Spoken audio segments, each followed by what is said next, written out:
et ensuite on aura la high season. Et donc, c'est plus intéressant d'investir tôt que d'investir tard lorsque l'argent sera débile et va se déverser sur les alcools. Parce que là, ces personnes-là seront notre porte de sortie et ce sera là où je prendrai des bénéfices et je sortirai au meilleur moment.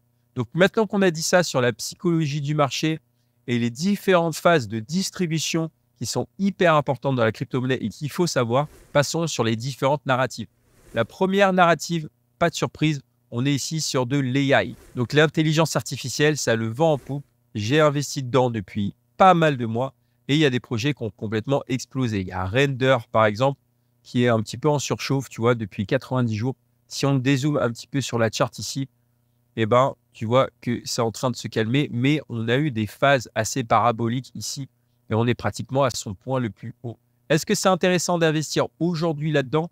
Pas forcément, parce que vaut mieux réallouer une partie de son portefeuille sur des projets avec des petites capitalisations, parce qu'ici, on est quand même sur un market cap déjà de 4 milliards. Donc, c'est déjà un gros morceau. Il est classé 33e. Ensuite, il y a Tao. Je t'en ai parlé. J'en ai revendu. Après avoir fait un x10, j'en ai revendu à 577 $. Bien sûr, il peut aller plus haut, mais j'ai déjà fait un x10. Ça ne m'intéresse pas ici de faire un x2. Maintenant, je préfère faire des x5, des x10 sur d'autres cryptos qui sont plus prometteuses. Le GRT, je t'en ai parlé au précédent cycle, il est toujours là. On peut analyser un petit peu le graphique ici.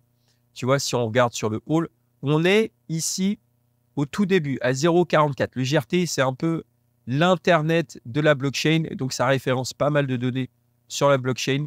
Et tu vois que le projet n'est pas mort.